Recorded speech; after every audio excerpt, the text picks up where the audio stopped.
ਵਾਹਿਗੁਰੂ ਜੀ ਕਾ ਖਾਲਸਾ ਸ਼੍ਰੀ ਵਾਹਿਗੁਰੂ ਜੀ ਕੀ ਫਤਿਹ। ਧੰਨ ਧੰਨ ਸੰਤ ਬਾਬਾ ਹਰਨਾਮ ਸਿੰਘ ਜੀ ਰਾਮਪੁਰ ਖੇੜੇ ਵਾਲੇ। ਸਰਦਾਰ ਅਮਰੀਕ ਸਿੰਘ ਜੀ ਦੁਨਿਆਵੀ ਰਿਸ਼ਤੇ ਰਾਹੀਂ ਬਾਬਾ ਜੀ ਦੇ ਪੋਤਰੇ ਲੱਗਦੇ ਸਨ, ਜੋ ਕਿ ਅੱਜ ਕੱਲ੍ਹ ਅਮਰੀਕਾ ਵਿਖੇ USA ਨੇਵੀ ਵਿੱਚ ਇੰਜੀਨੀਅਰ ਦੀ ਅਸਾਮੀ 'ਤੇ ਕੰਮ ਕਰ ਰਹੇ ਹਨ। ਆਪ ਜੀ ਨੇ ਆਪਣੇ ਬਚਪਨ ਦੀਆਂ 3-4 ਘਟਨਾਵਾਂ ਜੋ ਮਹਾਂਪੁਰਸ਼ਾਂ ਦੇ ਜੀਵਨ ਨਾਲ ਸੰਬੰਧ ਰੱਖਦੀਆਂ ਹਨ, ਉਹਨਾਂ ਦੇ ਜੀਵਨ ਦੀਆਂ ਇਹਨਾਂ ਘਟਨਾਵਾਂ ਨੂੰ ਪੜ੍ਹ ਕੇ ਹੋਰ ਪ੍ਰੇਮੀ ਜਨ ਲਾਭ ਉਠਾ ਸਕਦੇ ਹਨ ਤੇ ਆਪਣਾ ਮਾਰਗਦਰਸ਼ਨ ਕਰ ਸਕਦੇ ਹਨ। ਉਹਨਾਂ ਨੇ ਇਹਨਾਂ ਘਟਨਾ ਦਾ ਜ਼ਿਕਰ ਪੱਤਰ ਰਾਹੀਂ ਕੀਤਾ। ਉਹ ਲਿਖਦੇ ਸਨ, ਗੁਰੂ ਫਤਿਹ ਉਪਰੰਤ ਸਰਦਾਰ ਅਮਰੀਕ ਸਿੰਘ ਜੀ ਲਿਖਦੇ ਕਿ ਆਪ ਜੀ ਵੱਲੋਂ ਬਾਬਾ ਜੀ ਦੀ ਜੀਵਨ ਗਾਥਾ ਸੇਕ ਨਹੀਂਆ ਮਿਲ ਗਈ ਸੀ। ਪੜ੍ਹ ਕੇ ਇਹੀ ਹਰ ਵੇਲੇ ਉਸ ਮਹਾਨ ਆਤਮਾ ਬਾਰੇ ਨਿਕਲਦਾ ਹੈ। ਭੇਦ ਨਾ ਜਾਣੇ ਮੂਲ ਸਾਈਂ ਜਿਹਾ, ਬਾਕਿਆਂ ਹੀ ਕੋਈ ਫਰਕ ਨਹੀਂ ਸੀ। ਸਾਈਂ ਤੇ ਸਾਡੇ ਸਾਰਿਆਂ ਦੇ ਮਹਾਨ ਬਾਬਾ ਜੀ 'ਚ। ਬਾਬੇ ਨਾਨਕ ਦਾ ਦਰ ਬਹੁਤ ਮਹਾਨ ਹੈ, ਜਿਸ ਨੇ ਅਜਿਹੇ ਬਾਬੇ ਦੇ ਲਾਗੇ ਰਹਿਣ ਦਾ ਮੌਕਾ ਦਿੱਤਾ ਹੈ। ਆਪ ਜੀ ਦਾ ਉਦਮ ਬਹੁਤ ਹੀ ਸ਼ਲਾਘਾਯੋਗ ਹੈ। ਜਿਸ ਸ਼ਾਮ ਨੂੰ ਜੀਵਨ ਗਾਥਾ ਦਾ ਗ੍ਰੰਥ ਮਿਲਿਆ, ਪ੍ਰਸ਼ਾਦ ਛਕ ਕੇ ਮਹਾਰਾਜ ਜੀ ਦੇ ਕਮਰੇ ਵਿੱਚ ਚਲਾ ਗਿਆ। ਰਹਿਰਾਸ ਸਾਹਿਬ ਜੀ ਦਾ ਪਾਠ ਕਰਕੇ ਸੁਖ ਆਸਣ ਕੀਤਾ। ਬਾਬਾ ਜੀ ਜੀਵਨੀ 'ਚ ਅਜਿਹਾ ਮਨ ਖੁੱਭਿਆ ਕਿ ਸਾਰਾ ਖਤਮ ਕਰਕੇ ਹੀ ਟਾਈਮ ਦੇਖਿਆ। ਸਵੇਰ ਦੇ 2 ਵੱਜ ਚੁੱਕੇ ਸਨ, ਪਰ ਨੀਂਦ ਨਾ ਨਿਸ਼ਾਨ ਤੱਕ ਨਹੀਂ ਸੀ। ਬਾਬਾ ਜੀ ਦਾ ਗੁਰਬਾਣੀ ਵਿੱਚ ਵਿਸ਼ਵਾਸ ਠਾਠਾਂ ਮਾਰਦਾ ਹੈ। ਉਹਨਾਂ ਨੇ ਗੁਰਬਾਣੀ ਨੂੰ ਹੀ ਜੀਵਨ ਦਾ ਆਧਾਰ ਬਣਾਇਆ ਹੋਇਆ ਸੀ। ਇਸ ਆਸਰੇ ਹੀ ਉਹ ਆਤਮਾ ਉਸ ਮਹਾਨ ਆਤਮਾ ਵਿੱਚ ਲੀਨ ਹੋ ਗਈ। ਪਰਮ ਪਦ ਦੀ ਪ੍ਰਾਪਤੀ ਹੋਈ। ਇਵੇਂ ਮਹਿਸੂਸ ਹੋਇਆ ਜਿਵੇਂ ਬਾਬਾ ਜੀ ਸਾਡੇ ਪਾਸ ਆ ਗਏ ਹੋਣ। ਦੂਸਰੇ ਦਿਨ ਸਾਡੇ ਭੂਆ ਜੀ ਕਹਿਣ ਲੱਗੇ ਕਿ ਬਾਬਾ ਜੀ ਦਾ ਇਹ ਗ੍ਰੰਥ ਮੈਂ ਆਪਣੇ ਨਾਲ ਲੈ ਜਾਵਾਂ। ਮੈਂ ਕਿਹਾ, ਲੈ ਜਾਵੋ। ਮੈਂ ਤਾਂ ਰਾਤ ਹੀ ਪੜ੍ਹ ਕੇ ਸੁੱਤਾ ਸੀ। ਜਦ ਬੀਬੀ ਜੀ ਗ੍ਰੰਥ ਨਾਲ ਲੈ ਕੇ ਤੁਰਨ ਲੱਗੇ ਤਾਂ ਮੈਨੂੰ ਇੰਜ ਮਹਿਸੂਸ ਹੋਇਆ ਜਿਵੇਂ ਬਾਬਾ ਜੀ ਕੱਲ੍ਹ ਸਾਡੇ ਪਾਸ ਆਏ ਹੋਣ ਤੇ ਅੱਜ ਹੀ ਛੱਡ ਕੇ ਚੱਲੇ ਹੋਣ। ਬੈਰਾਗ ਨਾਲ ਅੱਖਾਂ ਭਰ ਆਈਆਂ। ਬੀਬੀ ਜੀ ਤੋਂ ਗ੍ਰੰਥ ਫੜ ਕੇ ਰੱਖ ਲਿਆ। ਕਿਹਾ, ਅਗਲੀ ਵਾਰ ਆਉਂਗੇ ਤਾਂ ਫਿਰ ਲੈ ਜਾਣਾ। ਝੂਠ ਬੋਲਣਾ ਪਿਆ ਕਿ ਮੈਂ ਅਜੇ ਦੁਬਾਰਾ ਪੜ੍ਹਨਾ ਹੈ। ਕਈ ਸਾਖੀਆਂ ਦੁਬਾਰਾ ਵੀ ਪੜ੍ਹ ਲੈਂਦਾ ਹਾਂ। ਬੜਾ ਆਨੰਦ ਆਉਂਦਾ ਹੈ। ਮੇਰੇ ਬਚਪਨ ਦਾ ਬਹੁਤ ਹੀ ਹਿੱਸਾ ਬਾਬਾ ਜੀ ਦੇ ਨਾਲ ਬਤੀਤ ਹੋਇਆ ਤੇ ਬਾਬਾ ਜੀ ਮੈਨੂੰ ਨਿਤਨੇਮ ਦੀ ਬਹੁਤ ਹੀ ਮਹੱਤਤਾ ਦੱਸਦੇ ਹੁੰਦੇ ਸਨ। ਬਾਬਾ ਜੀ ਦੇ ਨਾਲ ਮੇਰਾ ਮਿਲਾਪ ਬਹੁਤਾ ਵਿਦਿਆਰਥੀ ਜੀਵਨ 'ਚ ਰਿਹਾ ਹੈ।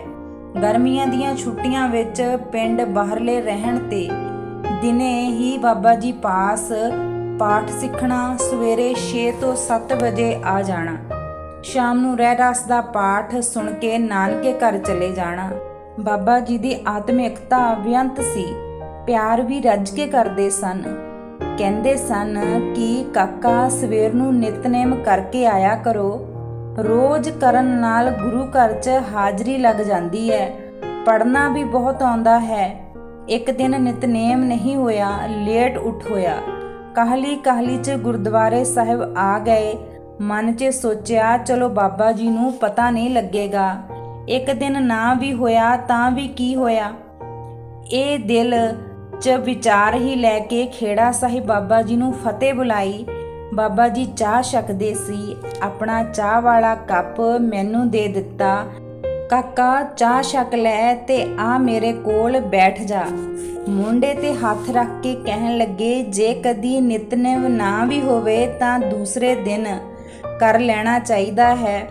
ਫਿਰ ਗੁਰੂ ਘਰ 'ਚ ਗੈਰ ਹਾਜ਼ਰੀ ਨਹੀਂ ਲੱਗਦੀ। ਮੈਂ ਸੁਣ ਕੇ ਦਿਲ 'ਚ ਬਹੁਤ ਪਛਤਾਤਾਪ ਕੀਤਾ ਤੇ ਉਸ ਦਿਨ ਤੋਂ ਅੱਜ ਤੱਕ ਕਦੀ ਵੀ ਨਿਤਨੇਮ ਨਾ ਵੀ ਹੋਵੇ ਤਾਂ ਦੂਸਰੇ ਦਿਨ ਕਰ ਲੈਣਾ। ਜੇ ਨਾ ਹੋਵੇ ਤਾਂ ਸਾਰਾ ਦਿਨ ਮਨ ਅਸ਼ਾਂਤ ਤੇ ਉਦਾਸੀਆਂ ਨਾਲ ਭਰਿਆ ਰਹਿੰਦਾ ਹੈ।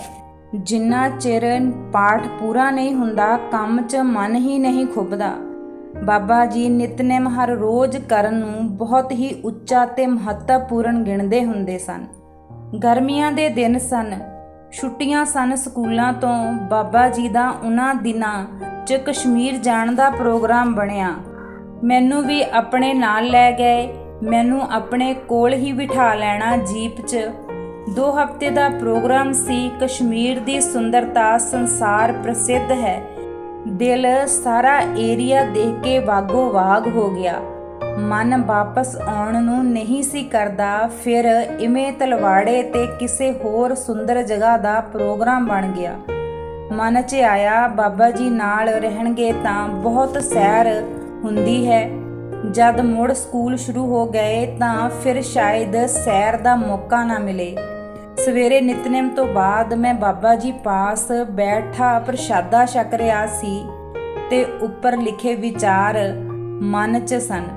ਬਾਬਾ ਜੀ ਨੇ ਪ੍ਰਸ਼ਾਦਾ ਛਕ ਕੇ ਮੇਰਾ ਹੱਥ ਆਪਣੇ ਹੱਥ 'ਚ ਫੜ ਲਿਆ ਤੇ ਕਹਿਣ ਲੱਗੇ, ਮਨ ਕਈ ਵਾਰ ਕਈ ਵਿਚਾਰ ਬਣਾ ਕੇ ਦੌੜਦਾ ਹੈ। ਮਨ ਨੂੰ ਰੋਕਣਾ ਹੈ ਦੌੜਨ ਤੋਂ। ਸੈਰ ਤਾਂ ਬਹੁਤ ਹੀ ਕਰਨੀ ਹੈ ਆਪਨੇ। ਅੱਜ ਕੱਲ੍ਹ ਗੁਰੂ ਸਾਹਿਬਾਨ ਦੀ ਕਿਰਪਾ ਨਾਲ USA ਨੇਵੀ 'ਚ ਇੰਜੀਨੀਅਰ ਦੀ ਨੌਕਰੀ ਹੈ। ਬੇਅੰਤ ਸੈਰ ਹੈ। ਨੌਕਰੀ ਤੇ ਹੀ ਜਾਪਾਨ, ਕੋਰੀਆ, ਸਕਾਟਲੈਂਡ, ਸਪੇਨ ਆਦਿ ਸ਼ਹਿਰਾਂ ਵਿੱਚ ਅਨੇਕਾਂ ਵਾਰ ਜਾ ਚੁੱਕਾ ਹਾਂ। ਅਮਰੀਕਾ ਦੇ ਤਕਰੀਬਨ ਸਾਰੇ ਪ੍ਰਸਿੱਧ ਸ਼ਹਿਰਾਂ ਵਿੱਚ ਅਨੇਕਾਂ ਵਾਰ ਘੁੰਮ ਚੁੱਕਾ ਹਾਂ। ਜਦ ਕਦੀ ਵੀ ਐਰੋਪਲੇਨ 'ਚ ਬੈਠਦਾ ਹਾਂ ਤਾਂ ਬਾਬਾ ਜੀ ਦੇ ਵਚਨ ਬੜੇ ਯਾਦ ਆਉਂਦੇ ਹਨ। ਕਾਕਾ, ਸੈਰ ਤਾਂ ਤੂੰ ਬਹੁਤ ਕਰਨੀ ਹੈ। ਧੰਨ ਸੀ ਉਹ ਆਤਮਾ ਜਿਸ ਨੂੰ 12-13 ਸਾਲ ਦਾ ਭਵਿੱਖ ਪਹਿਲਾਂ ਹੀ ਦਿਸਦਾ ਸੀ। ਮੈਂ 6ਵੀਂ ਜਾਂ 7ਵੀਂ 'ਚ ਪੜ੍ਹਦਾ ਸੀ। ਇੰਗਲਿਸ਼ ਦਾ ਟੈਸਟ ਸੀ ਸੋਮਵਾਰ ਨੂੰ। ਸ਼ਨੀਵਾਰ ਐਤਵਾਰ ਖੇੜਾ ਸਾਹਿਬ ਕਿਸੇ ਸਮਾਗਮ ਕਰਕੇ ਰਹਿਣਾ ਪਿਆ। ਇੰਗਲਿਸ਼ ਦੇ ਲੇਖ ਉਸ ਸਮੇਂ ਕਾਫੀ ਘੋਟਾ ਲਾ ਕੇ ਚੇਤੇ ਰੱਖਣੇ ਪੈਂਦੇ ਸਨ। ਸਾਰਾ ਸਾਲ ਤਾਂ ਪੜ੍ਹਿਆ ਚੇਤੇ ਨਹੀਂ ਰਹਿੰਦਾ।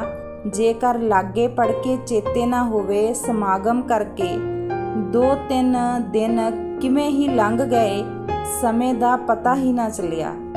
ਜਦ ਸ਼ਾਮ ਪਈ ਤਾਂ ਜਾਣ ਵੇਲੇ ਮਨ 'ਚ ਖਿਆਲ ਆਇਆ, ਕੱਲ੍ਹ ਨੂੰ ਮੇਰਾ ਟੈਸਟ ਠੀਕ ਨਹੀਂ ਹੋਣਾ। ਮੈਂ ਐਵੇਂ ਖੇੜਾ ਸਾਹਿਬ ਆ ਗਿਆ, ਘਰ ਹੀ ਰਹਿਣਾ ਸੀ। ਮਨ ਇਹ ਸੋਚ ਕੇ ਉਦਾਸ ਜਿਹਾ ਹੋ ਗਿਆ।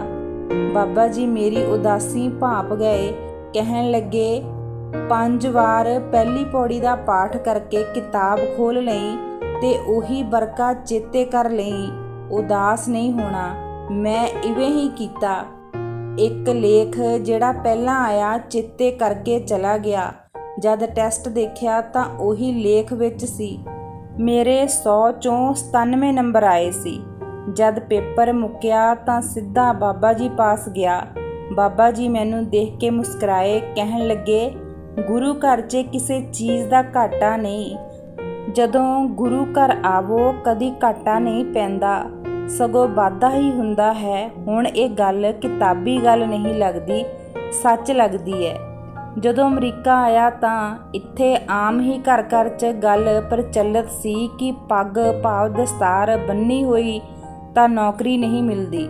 ਬਾਬਾ ਜੀ ਨੇ ਮੈਨੂੰ ਥੋੜ੍ਹੇ ਸਮੇਂ ਬਾਅਦ ਹੀ ਪੱਤਰ ਲਿਖਿਆ। ਉਸ 'ਚ ਲਿਖਿਆ ਕਿ ਤਕੜੇ ਹੋ ਕੇ ਰਹਿਣਾ, ਪੱਗ ਦਸਤਾਰ ਉੱਚੀ ਰਹੇਗੀ। ਉਹ ਪੱਤਰ ਜੋ ਬਾਬਾ ਜੀ ਨੇ ਬਾਬਾ ਸੇਵਾ ਸਿੰਘ ਜੀ ਹੁਰਾਂ ਨੂੰ ਦੱਸ ਕੇ ਲਿਖਾਇਆ ਸੀ, ਅਜੇ ਵੀ ਮੇਰੇ ਪਾਸ ਸਾਂਭ ਕੇ ਰੱਖਿਆ ਹੋਇਆ ਹੈ। ਇਸ ਪੱਤਰ ਤੋਂ ਬਾਅਦ ਮਨ 'ਚ ਬਹੁਤ ਹੀ ਵਿਸ਼ਵਾਸ ਵੱਧ ਗਿਆ ਤੇ ਜਿੱਥੇ ਵੀ ਨੌਕਰੀ ਲਈ ਅਪਲਾਈ ਕਰਨਾ, ਦੂਸਰੇ ਦਿਨ ਹੀ ਕੰਮ ਤੇ ਆਉਣ ਦਾ ਫੋਨ ਆ ਜਾਣਾ। ਆਲੇ ਦੁਆਲੇ ਵਾਲੇ ਵੀ ਹੈਰਾਨ ਸੀ ਕਿ ਅਮਰੀਕ ਸਿੰਘ ਨੂੰ ਬੜੀ ਜਲਦੀ ਨੌਕਰੀ ਮਿਲ ਜਾਂਦੀ ਹੈ। ਇਹ ਬਾਬਾ ਜੀ ਦਾ ਹੀ ਆਸ਼ੀਰਵਾਦ ਸੀ। ਇੱਥੇ ਇੱਕ ਗੱਲ ਹੋਰ ਨੋਟ ਕਰਨ ਵਾਲੀ ਹੈ।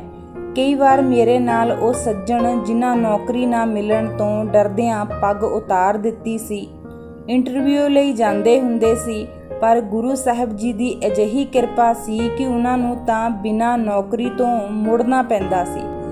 ਪਰ ਇਹ ਪੱਗ ਹਮੇਸ਼ਾ ਹੀ ਉੱਚੀ ਰਹੀ। ਹਮੇਸ਼ਾ ਹਾਂ ਹੁੰਦੀ ਸੀ ਜੌਬ ਵਾਸਤੇ। ਹਮੇਸ਼ਾ ਹੀ ਚੜ੍ਹਦੀ ਕਲਾ 'ਚ ਮਨ ਰਿਹਾ ਹੈ। ਆਪਣੀ ਉਣਤਾਈ ਭਾਵੇਂ ਹੋ ਜਾਵੇ, ਪਰ ਪੱਗ ਹਮੇਸ਼ਾ ਹੀ ਬਾਬਾ ਜੀ ਦੇ ਕਹਿਣ ਵਾਂਗ ਉੱਪਰ ਹੀ ਰਹੀ ਸਾਰਿਆਂ ਤੋਂ। ਇੱਕ ਘਟਨਾ ਇੱਥੇ ਲਿਖਣੀ ਜ਼ਰੂਰੀ ਸਮਝਾਂਗਾ। ਇੱਕ ਇੱਥੇ ਰਿਸ਼ਤੇਦਾਰ ਸੀ ਜੋ ਪੱਗ ਨਹੀਂ ਬੰਨ੍ਹਦੇ, ਕਿਸੇ ਹੋਰ ਸਟੇਟ 'ਚੋਂ ਕੈਲੀਫੋਰਨੀਆ 'ਚ ਆ ਗਏ। 1983 ਗਰਮੀਆਂ ਦੀ ਗੱਲ ਹੈ। ਉਹ ਆ ਕੇ ਗੁਰਦੀਸ਼ ਕੌਰ ਦੇ ਮਾਮਾ ਜੀ ਪਾਸ ਠਹਿਰ ਗਏ। ਕਾਫੀ ਨੌਕਰੀ ਲਈ ਤਰਲੇ ਮਾਰੇ, ਪਰ 7-8 ਮਹੀਨੇ ਕਿਸੇ ਪਾਸੇ ਤੋਂ ਵੀ ਕੋਈ ਨੌਕਰੀ ਦਾ ਸੱਦਾ ਨਾ ਆਇਆ। ਡਿਗਰੀ ਕੋਲ ਸੀ ਉਸ ਸੱਜਣ ਪਾਸ। ਫਿਰ ਇੱਕ ਦਿਨ ਮਾਮਾ ਜੀ ਨੇ ਉਸ ਸੱਜਣ ਨੂੰ ਤਾਨਾ ਮਾਰਿਆ, ਭਾਈ ਕੀ ਗੱਲ ਹੈ? ਸਾਡਾ ਪ੍ਰਾਹੁਣਾ ਅਮਰੀਕਾ ਸਿੰਘ ਦੂਜੇ ਦਿਨ ਨੌਕਰੀ ਲੈ ਲੈਂਦਾ ਹੈ, ਤੈਨੂੰ 8 ਮਹੀਨੇ ਹੋ ਗਏ। ਮੈਂ ਉਸ ਸਮੇਂ ਫੁੱਲ ਟਾਈਮ ਪੜ੍ਹਦਾ ਸੀ, ਇੰਜੀਨੀਅਰਿੰਗ ਦੀ ਡਿਗਰੀ ਕਰਦਾ ਸੀ ਤੇ ਛੁੱਟੀਆਂ 'ਚ ਨੌਕਰੀ ਕਰਦਾ ਹੁੰਦਾ ਸੀ ਖਰਚ ਤੋਰਨ ਵਾਸਤੇ। ਉਹ ਅੱਗਿਓਂ ਕਹਿਣ ਲੱਗੇ, ਭਾਈ ਸਾਹਿਬ ਪਹਿਲਾਂ ਨੌਕਰੀਆਂ ਆਮ ਮਿਲ ਜਾਂਦੀਆਂ ਸਨ, ਹੁਣ ਅਮਰੀਕ ਸਿੰਘ ਨੂੰ ਕਹੋ ਕਿ ਉਹ ਲੈ ਕੇ ਦਿਖਾਏ। ਹੁਣ ਸਮਾਂ ਖਰਾਬ ਹੈ, ਨੌਕਰੀ ਨਹੀਂ ਮਿਲਦੀ। ਮਾਮਾ ਜੀ ਨੇ ਮੈਨੂੰ ਇਹ ਗੱਲ ਦੱਸੀ ਜਦ ਮੈਂ ਸਕੂਲ ਤੋਂ ਵਿਹਲਾ ਹੋ ਕੇ ਨੌਕਰੀ ਵਾਸਤੇ ਅਪਲਾਈ ਕਰਨ ਗਿਆ।